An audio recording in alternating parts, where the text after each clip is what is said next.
Halo semuanya, ketemu lagi. Video ini berisi rekaman pelaksanaan kegiatan sharing session tentang penyusunan RK SKPD bersama mentor, operator SKPD Badan Kesatuan Bangsa dan Politik, dan operator SKPD Badan Kepegawaian dan Pengembangan Sumber Daya Manusia Kabupaten Kutai Kartanegara. Selamat menyaksikan. Assalamualaikum warahmatullahi wabarakatuh. Selamat sore Pak Mudan BKSDM. Saya hormati Pak Dharma, Gus Bangpol. Mungkin berkaitan dengan tugas latihan dasar ya. Sekarang latihan dasar LPG sebutannya Pak, LPG, anak-anak STAN. Kebetulan bidang anggaran Mas Agus Kurniawan ini membuat tema berkaitan dengan pedoman penyusunan RKA, Pak, RKA 2023. Amanat dari Permendagri 84 ya terkait pelindung sampai PBD, meskipun keluarnya kita sudah finalisasi penyusunan SE yang baru keluar, tapi kami lihat di dalam itu memang isi-isinya tidak banyak berubah dengan SE sebelumnya, sehingga memang sebelumnya kami koordinasi dengan Kemendagri bahwa tidak usah menunggu SE, Pak. Menunggu SE Kemendagri langsung aja masing-masing daerah langsung buat ini, kan nanti kalau begitu keluar menyesuaikan. Itu kita lihat isi dalamnya antara rekening yang ada di ACPD 2023 dengan penjelasan Mendagri 84 itu ada yang sinkron, tidak sama. Di Permendagri itu terkait dengan belanja uang itu yang 2022 hanya 7 item, sekarang jadi 12. Sementara di Permendagri 84-nya itu masih tetap 7.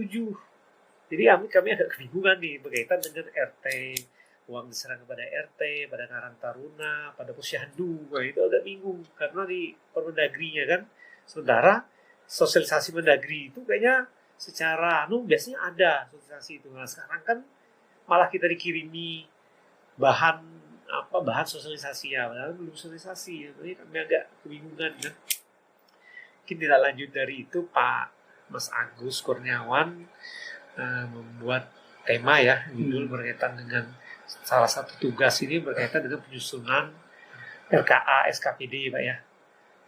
Kalau melihat SE ini kan dengan tahun-tahun sebelumnya sama ya mekanismenya, karena kita sudah by ICPD, jadi kemungkinan kendala-kendala mungkin Pak, kendala yang dihadapi teman-teman OPD kan, OPD yang tahu nih Pak, baik itu berkaitan dengan standar, kaitan dengan dengan sistemnya, dengan SE-nya, kemungkinan dia ada beberapa pertanyaan, kendala-kendala dari yang dihadapi oleh masing-masing OPD ini dalam penyusunan RKA kemarin Pak. Pagi kali ini untuk mungkin lebih teknis lagi Mas Agus ya bisa menyampaikan kepada Pak Mudan, Pak Darmani apa-apa ini biar nanti bisa diberikan penjelasan masing-masing. Mungkin pengantar dari saya itu dulu. Silakan Mas Agus Kurniawan. Ya, terima kasih atas kesempatannya Pak. Sebelumnya, Assalamualaikum warahmatullahi wabarakatuh. Waalaikumsalam. Selamat sore Bapak-Bapak yang telah hadir di ruangan ini. Pertama kita ucapkan Alhamdulillah atas kesehatan yang masih Allah kasih ke kita, di mana sekarang ini banyak dari teman kita, saudara kita yang sakit, tidak bisa beraktivitas sebagaimana yang kita lakukan sekarang. Kemudian yang kedua, kami ucapkan banyak terima kasih buat Bapak-Bapak yang telah meluangkan waktu dan kesempatannya untuk hadir pada pertemuan hari ini. Mungkin Bapak-Bapak juga bertanya gitu, kenapa kita sekarang ada di ruangan ini gitu? Tujuannya apa gitu kan? Nah, Bapak-Bapak akan segera menemukan jawabannya dari pertanyaan itu. Oke, kami coba jelaskan kenapa. Pertemuan kali ini adalah kegiatan sharing session. Apa itu sharing session? Kalau secara bahasa, sharing itu artinya berbagi, kemudian session itu artinya sesi. Artinya secara bahasa dapat diartikan bahwa sharing session itu adalah sesi berbagi. Kemudian secara istilah, kemudian sharing session adalah sebuah istilah yang menggambarkan atau merujuk kepada pelaksanaan sebuah kegiatan yang di dalam kegiatan tersebut isinya adalah aktivitas berbagi informasi antar peserta kegiatan dari sharing session. Lalu pada pertemuan kita sore ini, kita mau berbagi informasi tentang apa gitu. Nah, sesuai yang sama-sama kita bisa lihat di monitor, pada sore hari ini kita akan berbagi informasi tentang penyusunan RKSKPD. Inilah kenapa Bapak-Bapak yang hadir hari ini kami minta untuk datang ke ruangan ini gitu.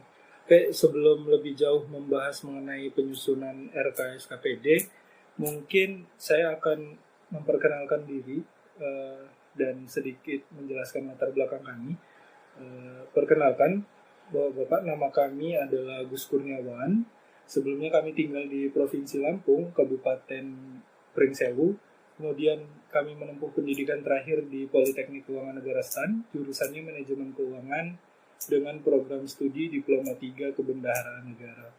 Kami memulai pendidikan itu tahun 2018, kemudian alhamdulillah dapat menyelesaikan pendidikan di tahun 2021.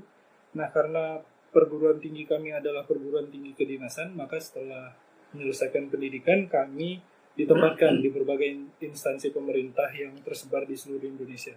Dan saya sendiri kebetulan alhamdulillah dapatnya di Badan Pengelola Keuangan dan Aset Daerah Kabupaten Kutai Kartanegara. Nah, saat ini kami posisinya masih sebagai CPNS dan sekarang kami sedang menjalani kegiatan latsar atau pelatihan dasar atau yang dulu dikenal dengan latihan prajabatan atau LPJ. Nah, salah satu kewajiban ketika kami melaksanakan latsar adalah membuat kegiatan-kegiatan semacam ini gitu. Oke, mungkin itu sedikit perkenalan dari kami, Pak. Mungkin selanjutnya kita kembali ke topik pembicaraan tentang penyusunan RKSKPD. Sebelum kita membahas tentang penyusunan RKSKPD, kita tarik dulu ke belakang apa sih sebetulnya RKSKPD itu. Jadi RKSKPD atau Rencana Kerja dan Anggaran Satuan Kerja Perangkat Daerah itu merupakan dokumen yang memuat rencana pendapatan dan belanja SKPD. Nah, RKSKPD itu juga dapat memuat rencana pembiayaan, tapi itu khusus bagi SKPD yang melaksanakan fungsi bendahara umum negara. Siapa? Kalau di kabupaten kita adalah Badan Pengelola Keuangan dan Aset Daerah atau BPKAD gitu. Nah, informasi yang termuat dalam RKSKPD ini adalah rencana yang dianggarkan untuk tahun yang direncanakan, juga berisi perakiraan maju untuk tahun berikutnya. Sebagai contoh, saat ini kita sedang menyusun anggaran untuk tahun 2023. Nah, itu tahun yang direncanakan, kemudian tahun perakiraan untuk tahun selanjutnya berarti adalah untuk tahun 2024. Itulah mengapa di dalam RKSKPD itu kita dapati informasi anggaran untuk N atau tahun yang direncanakan dan N+1 sebagai perakiraan maju tahun berikutnya. Nah, RKSKPD ini nantinya digunakan sebagai dasar penyusunan rancangan APBD.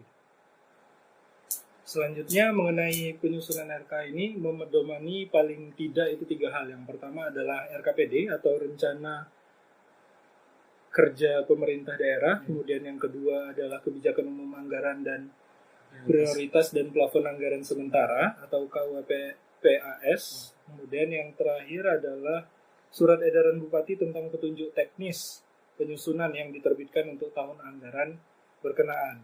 Nah, dalam proses penyusunan RK itu sendiri begitu penting gitu bagi SKPD untuk memperhatikan keterkaitan yang jelas antara target kinerja kebijakan yang dituangkan dalam dokumen perencanaan dengan alokasi pendanaan anggaran yang akan dikelola SKPD sesuai dengan tugas dan fungsinya.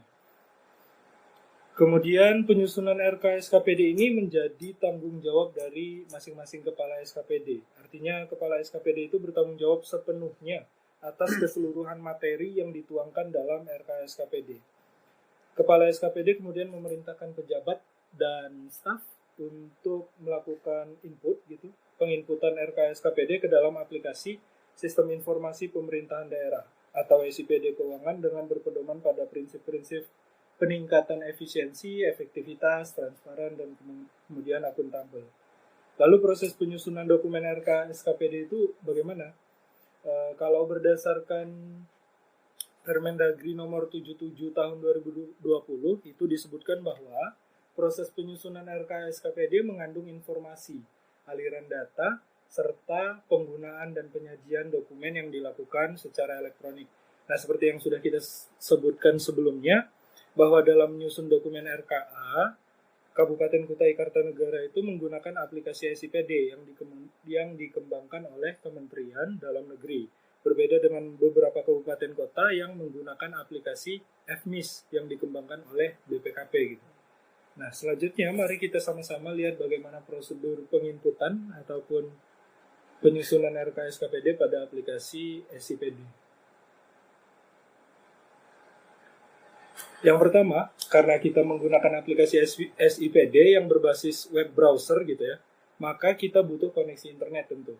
Kemudian masuk ke browser, kemudian membuka alamat web dari SIPD. Nah, khusus untuk Kabupaten Kutai Kartanegara, webnya adalah kutaikartanegara.sipd.kemendagri.go.id /daerah. Kemudian user staff, dalam hari ini operator SKPD, yang telah diberi wewenang akses itu dapat melakukan login dengan menggunakan user masing-masing dengan password masing-masing sesuai dengan yang dibuat oleh admin SKPD atau dalam hal ini yang biasanya akun kepala SKPD. Nah, selanjutnya setelah user melakukan login maka akan tampak sebagaimana tampilan berikut. Ya. Nah, setelah terlihat gambar ini, selanjutnya adalah pilih dan klik menu tahun yang menunjukkan tahun perencanaan dan penganggaran. Setelah itu kita akan masuk ke halaman dashboard. Nah, di halaman dashboard ini ada beberapa hal. Kemudian yang pertama adalah pada pojok kanan atas itu terdapat nama perangkat daerah masing-masing. Kemudian terdapat menu perencanaan 2020 yang merupakan tahun rencana sesuai tahapan jadwal yang disusun di posisi kiri atas itu. Nah, informasi tahapan jadwal ini merupakan tahapan yang dibuat oleh tim TAPD gitu ya. Ini kalau nggak dia perencanaan berarti penganggaran gitu. Kemudian ada informasi mengenai total rekapitulasi belanja langsung berdasarkan urusan wajib, urusan pilihan, urusan pendukung, dan urusan penunjang. Selanjutnya juga ditampilkan di situ ada diagram jumlah total pendapatan, belanja, termasuk juga pembiayaan untuk SKPKD. Selanjutnya pada tampilan sisi kiri halaman itu terdapat halaman dashboard, menu-menu, mulai dari menu referensi, kemudian usulan, profil SKPD, dan seterusnya sampai pembiayaan, dan seterusnya sampai ke bawah. Nah, khusus untuk submenu referensi itu juga dirinci ke dalam 4 submenu.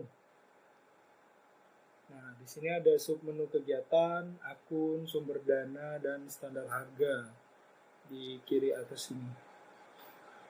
Kemudian untuk standar harga juga dirinci lagi menjadi 4 submenu. Dia ada submenu standar satuan harga atau SSH, standar biaya umum atau SBU, kemudian harga satuan pokok kegiatan atau HSPK, dan analisis standar biaya dengan rekening belanja masing-masing. Di bawahnya lagi ada menu pendapatan yang digunakan untuk menginput pendapatan atau RK pendapatan SKPD. Akan tetapi pada user staff gitu, operator SKPD hanya dapat melihat hasil inputan pendapatan karena yang melakukan input biasanya adalah user admin atau user kepala SKPD. Nah, untuk input RK belanja sendiri ada di menu belanja tentunya. Menu belanja ini digunakan oleh perangkat daerah gitu untuk melakukan penginputan belanja pada masing-masing program, kegiatan, subkegiatan pada perangkat daerah yang bersangkutan. Berikut adalah beberapa tampilannya gitu. Nah, di sana terdapat informasi mengenai pagu validasi yang menunjukkan jumlah rekapitulasi belanja operasi dan modal yang telah divalidasi. Kemudian ada jumlah rincian hasil inputan. Itu merupakan apa yang diinput oleh operator SKPD gitu ya Pak ya. Kemudian kalau kita lihat di detail kegiatan di sini ada 2 menu, ada komponen, kemudian ada arsip. Kalau yang komponen ini digunakan untuk menginput komponen, kemudian yang arsip ini digunakan untuk sebagai arsip penyimpanan komponen yang telah dihapus. Nah, nantinya ketika udah dihapus tapi komponen itu ternyata diperlukan kembali, kita bisa ambil dari menu arsip ini. Selanjutnya untuk input RK mungkin bisa dimulai dari memasukkan komponen. Kita klik komponen gitu, maka akan tampil seperti ini ya.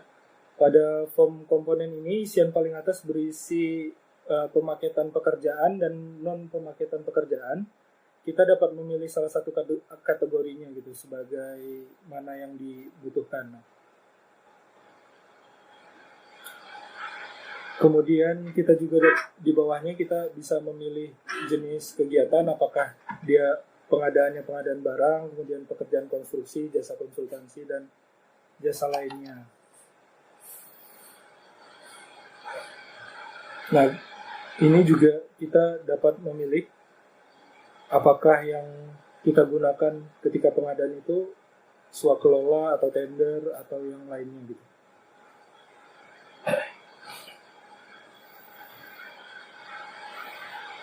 Pada isian berikutnya ini komponen yang mau diinputkan itu kita bisa pilih dia masuk kategori SSH, SBU, HSPK, ASB atau yang lainnya. Kemudian juga ada isian keterangan untuk menambahkan informasi komponen yang akan diinputkan nantinya.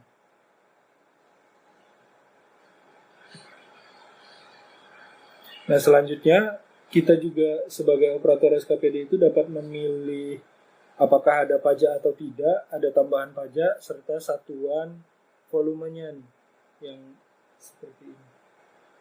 Satuan dan volumenya. Kemudian satuan yang dipilih itu disesuaikan dengan database komponen yang telah tersedia, kemudian ditambah dengan memasukkan volume sesuai kebutuhan komponen yang akan dibelanjakan dalam 1 tahun anggaran atau sesuai kebutuhan kegiatan.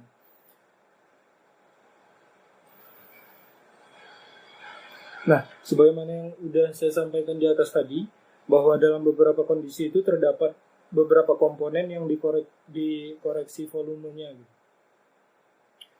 Atau dihapus karena dianggap tidak dibutuhkan. Nah, komponen-komponen yang telah terhapus itu masuk dalam menu arsip ini, arsip rincian. Kemudian nanti suatu saat jika memang ternyata diperlukan kembali, bisa diambil dari menu arsip.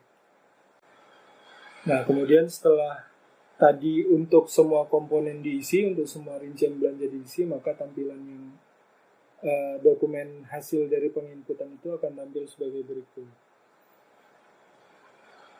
Nah, dari kegiatan asistensi kemarin, Pak, yang kami dapati itu ada beberapa SKPD yang ternyata ketika menginput koefisien, dia menggunakan banyak koefisien untuk banyak rekening, untuk banyak rincian belanja gitu, Pak.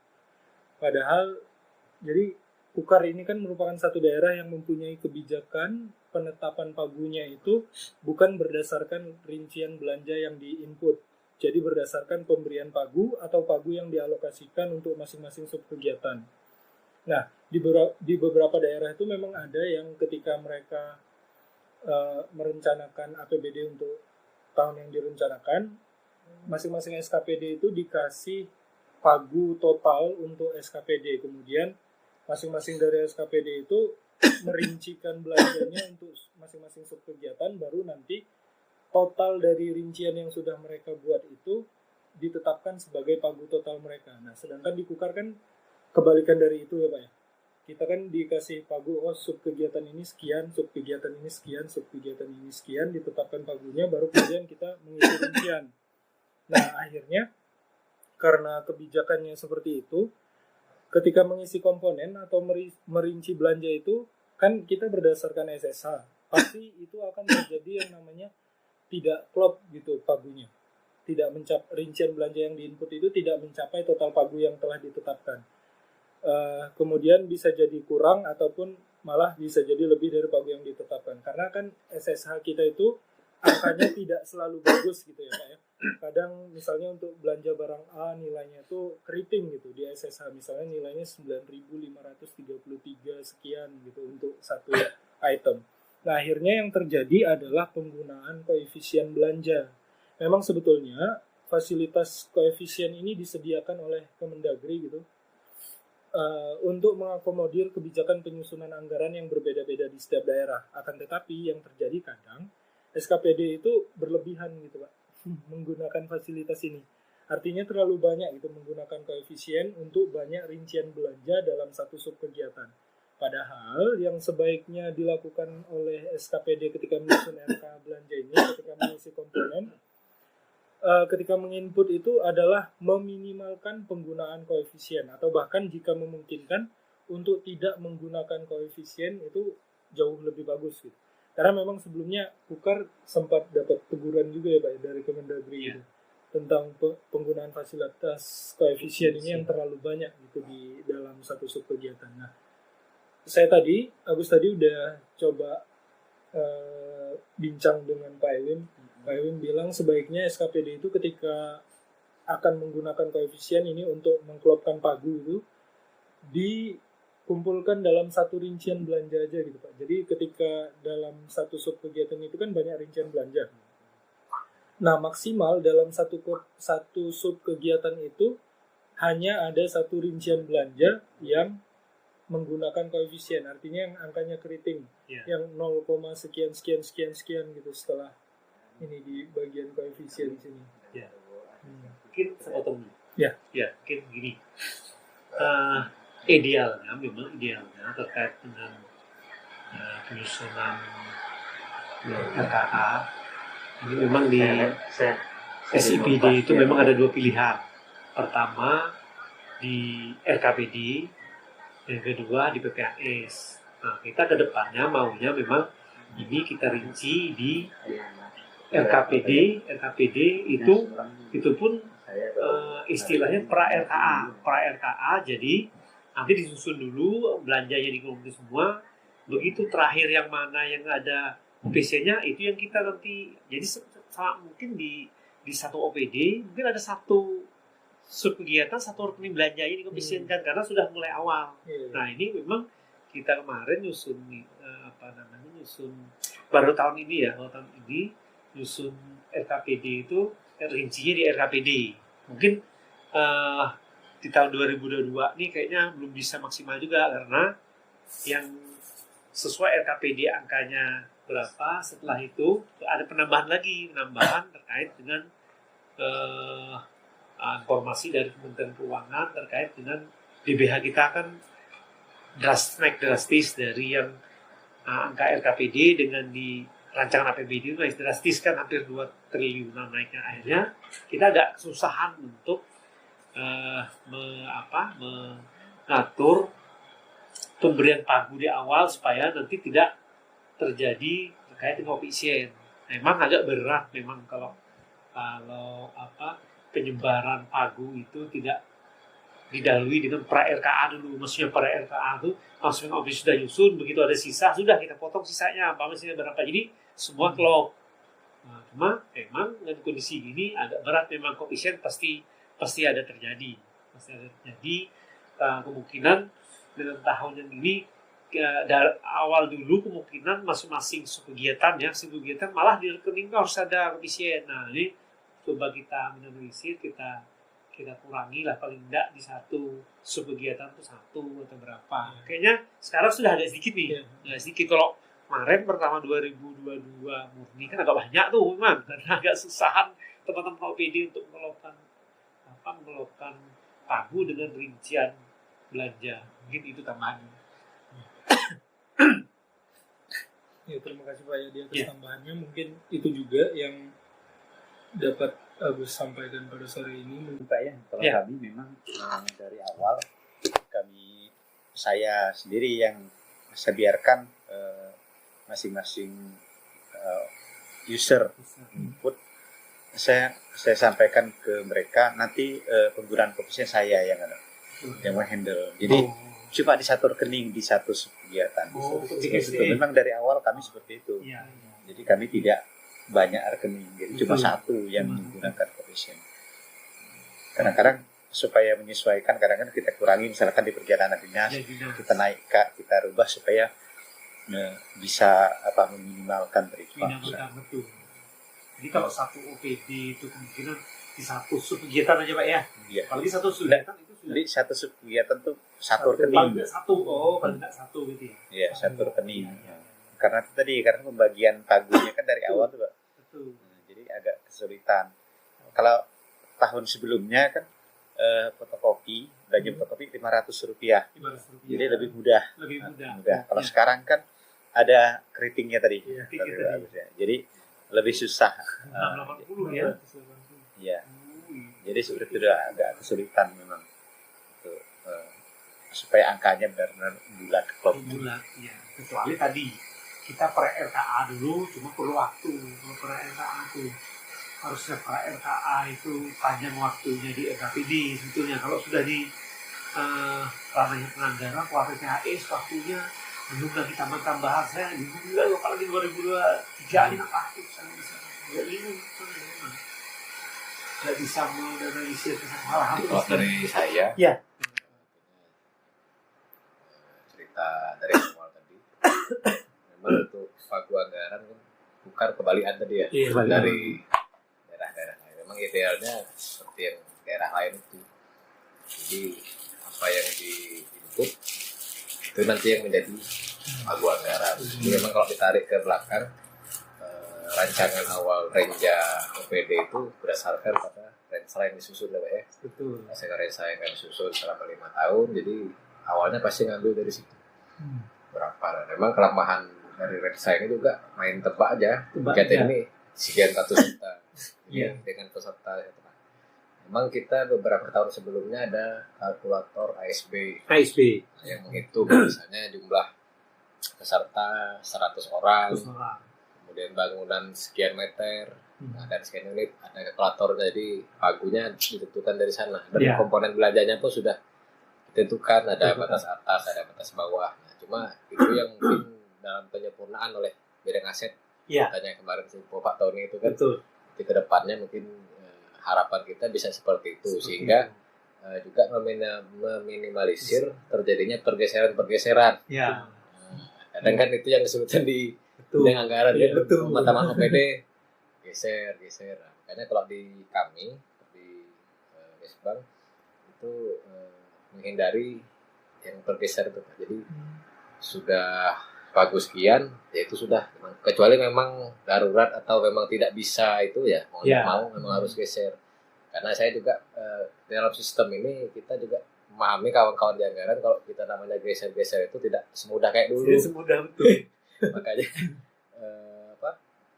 mungkin itu nanti mungkin ke depannya yang bisa kita harapkan supaya memang kita ini di OPD dikejar-kejar terus. kejar-kejar Di Bapeda RKPD juga kejar-kejar dikejar, Pak. Ya. Walaupun waktu panjang tadi cuma rancangan awal, rancangan ada batasan waktu, kadang 3 hari, kadang besok ini, hari ini baru dibilang atau malam.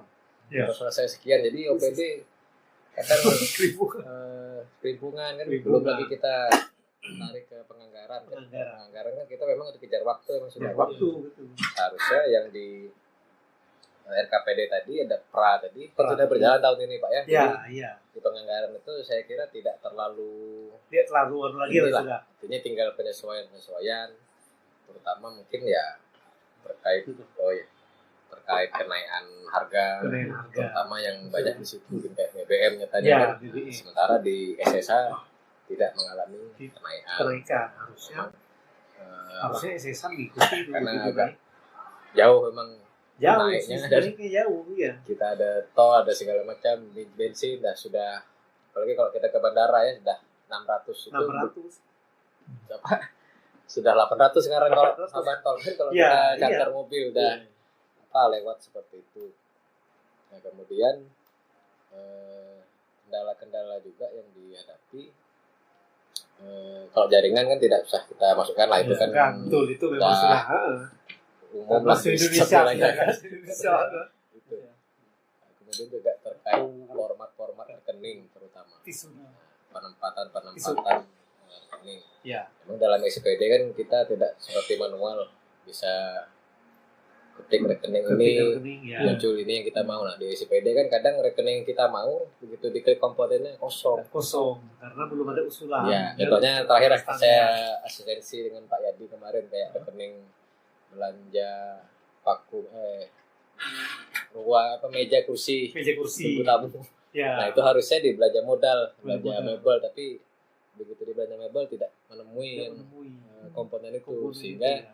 begitu dicari di referensi masuknya di perabot kantor. perabot kantor Dan harusnya itu belanja modal kan. Ada modal karena masa manfaat kan. Ya. Ada kendala teknis seperti itu, seperti juga belanja baliho.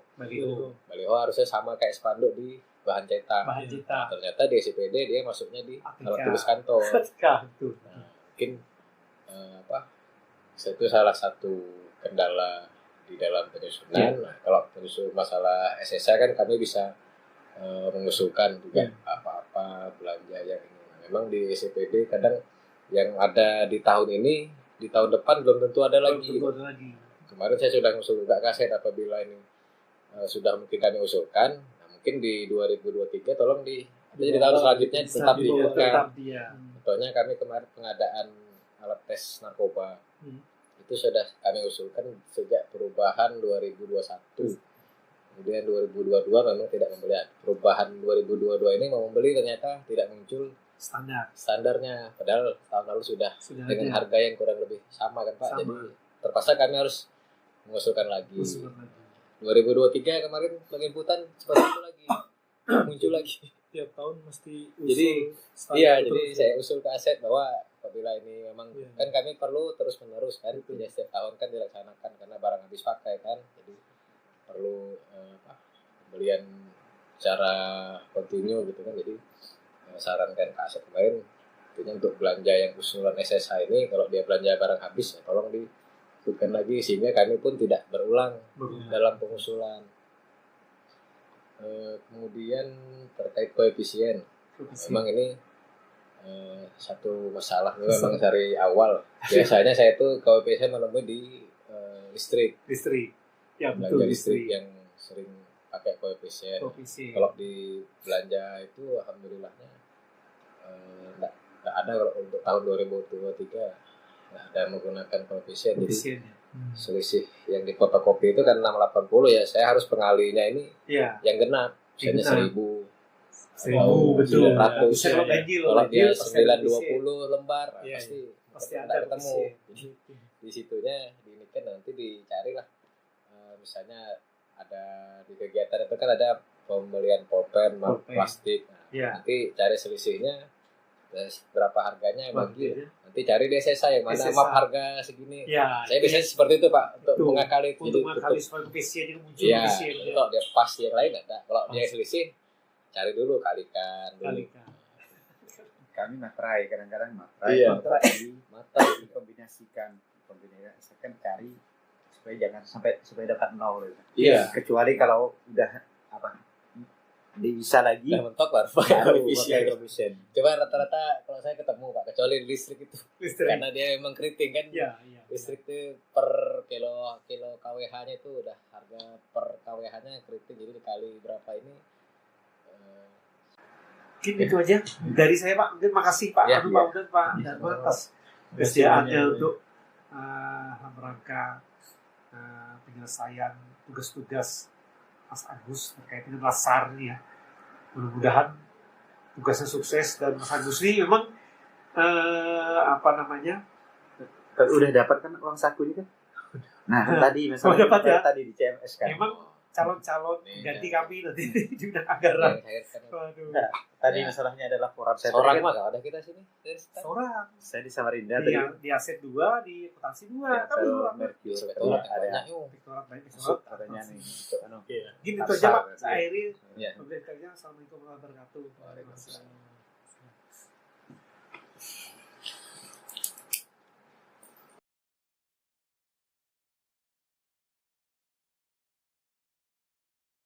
Terima kasih telah menyaksikan. Sehat selalu. Sampai jumpa di video selanjutnya.